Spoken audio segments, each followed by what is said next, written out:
ویسے تو اس سوال پر ہم مفصل گفتگو اپنے طویل دورانیے کے پروگرام میں کریں گے، مگر کچھ انٹروڈکشن میں آپ کو دے دوں اس حوالے سے۔ تو آپ نے پوچھا تھا کہ یہ سلیوری کے حوالے سے سوالات ہیں، وہ یہ کہ کچھ آیات جو ہیں بائبل میں سلیوری کے حوالے سے پائی جاتی ہیں، تو ان کے بارے میں کیا مطلب آپ کا ویو ہے؟ تو بالکل صاحب پائی جاتی ہیں، اس سے انکار نہیں ہے کہ بہت ساری آیات جو ہیں وہ پائی جاتی ہیں سلیوری کے حوالے سے، مگر یہ کہ اس سے یہ اخذ کرنا کہ بائبل جو ہے وہ سلیوری کی ذمہ دار ہے یا ان رولز اینڈ ریگولیشنز کی جو سلیوری کے حوالے سے بائبل میں پائے جاتے ہیں اس کی بائبل ذمہ دار ہے یا سلیوری کی ذمہ دار بائبل ہے، تو میں آپ کو بتاتا چلوں کہ ایسا کچھ نہیں ہے۔ سلیوری کی ڈیٹ بہت پرانی ہے، سلیوری کوئی نئی چیز نہیں ہے۔ یعنی آپ دیکھیے کہ اسکالرز کا کہنا یہ ہے کہ اس کی ڈیٹ شاید 11,000 سال پرانی ہے۔ حموربی کے ہاں یعنی آپ سمجھ لیں 1790 قبل از مسیح آپ کہہ لیجئے، اس میں بھی آپ کو سلیوری کے قوانین ملتے ہیں۔ تو مطلب سلیوری جو ہے وہ معاشرے کا حصہ رہا ہے۔ سلیوری یہ نہیں کہ بائبل کی انٹروڈکشن ہے، اور کچھ معاشروں نے اس کو لیگل بھی قرار دیا ہے، بلکہ کچھ جگہوں پر تو میں نے یہ بھی پڑھا ہے کہ وہ یہ کہتے ہیں کہ اگر سلیوری نہ ہوتی یا سلیوز نہ ہوتے تو شاید ہمارے ملک ترقی ہی نہ کرتے۔ یہ بہت امپورٹنٹ ایلیمنٹ سمجھا گیا ہے معاشرے کا۔ اب بات یہ ہے کہ سلیو بنتا کیوں ہے؟ سلیو جب بنتا ہے یا کم سے کم بائبل میں اگر قوانین پائے جاتے ہیں تو بائبل الاؤ کیوں کرتی ہے؟ یہ تو سوال ہو سکتا ہے۔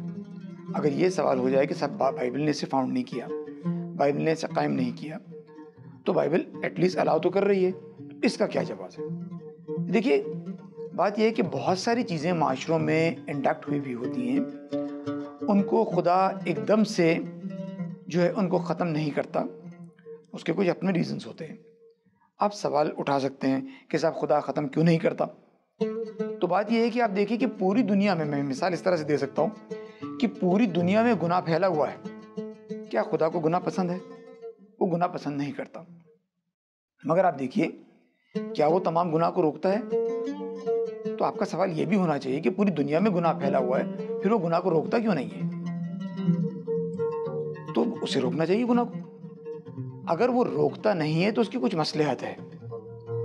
وہ شاید یہ چاہتا ہے کہ انسان جس کے ذمے یہ کام لگایا تھا کہ گناہ نہ ہو، یا جس کے یہ کام ذمے لگایا تھا کہ وہ کسی طرح بربریت کو اور استحصال کو اور اس غلامی کے عمل کو روکے، تو خدا ایکسپیکٹ کر رہا ہے کہ انسان میں وہ شعور آ جائے کہ وہ اسے روک سکے، ورنہ غلامی جو ہے معاشرے کا حصہ رہا ہے۔ مگر آپ دیکھیں کہ بائبل میں کچھ آیتیں اگر یہ ہیں غلامی کے حوالے سے کہ غلام کے ساتھ ایسا کرنا ہے، غلام کے ساتھ ایسا کرنا ہے، تو وہاں یہ بھی موجود ہے کہ یہ دن ایسا ہے سبت کا دن کہ جہاں نہ تو تمہارا کوئی گھر کا فرد کام کرے بلکہ وہ آرام کرے، نہ تو تمہارا جانور کام کرے، نہ تو تمہارا مسافر کام کرے، نہ ہی تمہارا غلام کام کرے۔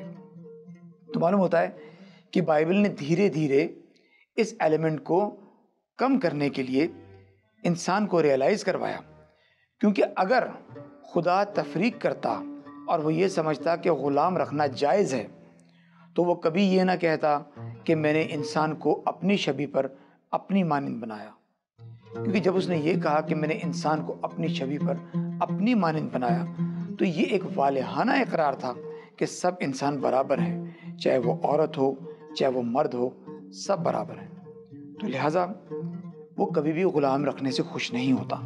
ہاں یہ معاشرے کا ایلیمنٹ ہے، وہ اس کو ایسے ہی الاؤ کرتا ہے جیسے اتنی بڑی دنیا میں وہ تمام گناہوں کو الاؤ کر رہا ہے۔ اس کا ایک مقررہ وقت ہے، وہ ان چیزوں سے خوش نہیں ہے، مگر وہ انسان سے ایکسپیکٹ کرتا ہے کہ بڑھ کر اس کی کمزوری کو سمجھے۔ بہت شکریہ۔